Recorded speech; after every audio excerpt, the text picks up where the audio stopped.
How to fix voicemail notification won't go away in Moto G Stylus. First of all, restart device. Swipe down, open quick setting panel, click on power off icon and click on restart. After click on restart, restart your device. Now go back. After that, clear phone app data. Open setting now. In settings, scroll down, click on apps. Now here you will see app. Search phone app. Now click on phone app. Scroll down, click on storage at cache.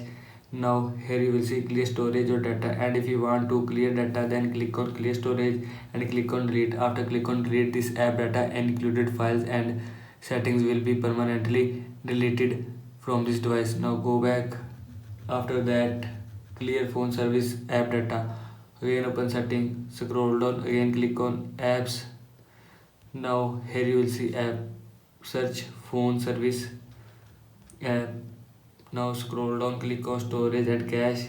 Now here you will see clear cache, and if you want to clear cache, then click on clear cache, and if you want to clear storage or data, then click on clear storage or clear data. Now go back. After that, reset all settings. Open settings, scroll down, click on system, click on reset options, click on reset by setting, and again click on reset by setting. All setting will be reset from your phone.